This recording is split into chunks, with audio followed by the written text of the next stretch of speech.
You either use the internet for fun or you use the internet to grow. You're here to grow. Welcome to TRS Clips.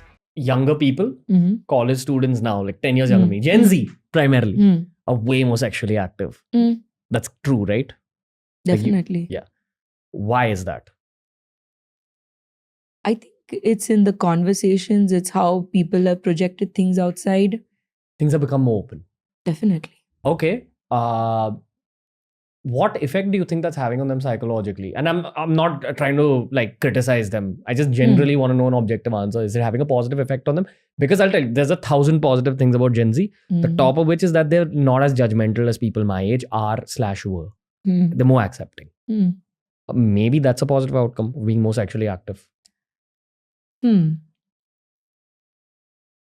It could be positive. It could definitely be negative. I think that sometimes when you're young, and now I'm going to talk from a very like biological perspective of when your brain is developing at that age. And we also come from an age of instant gratification. Everything is a right swipe, left swipe, swipe. You get into bed with someone. That's that. It could mean that they're falling prey to certain patterns which are toxic for them. Okay. Which is why we also have things like, okay, at this particular age, you can start voting, for example, or drinking, for example, associating cognitive development along with responsibility, okay? Not just rash, right? That being said, there are adults also who are still making lots of mistakes today who are not quite there yet. Point is that, again, be mindful. Whatever you do, be mindful about it. Like, if you think that this is becoming an addiction, if you think this is becoming a part and parcel of your life where every second day you're waking up with somebody different, just sort of take a pause. Take a pause and see what's happening. Is this what you want?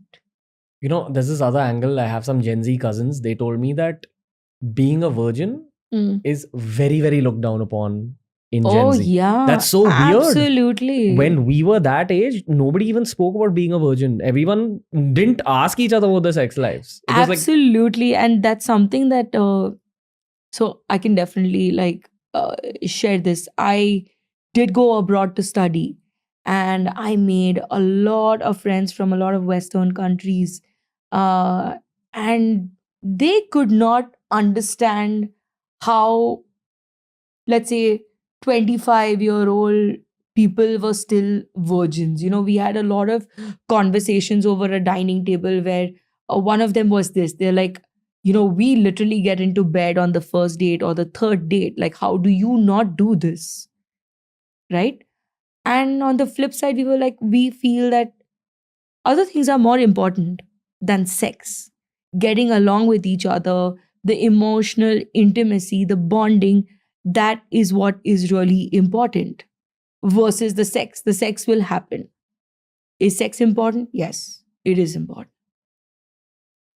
So it depends how you sort of look at it. But they just couldn't and this was maybe like 10, 12 years ago that we're talking about that.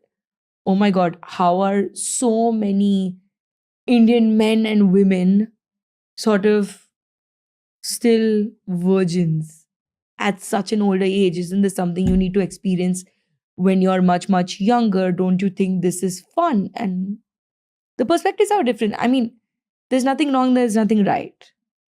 One man's wine is another man's poison. Subjective cultural reality. Absolutely. Absolutely. To the point where sometimes if I would talk to my parents on a daily basis, they would be like, again, you spoke to your parents? And I'm like, don't you talk to your parents?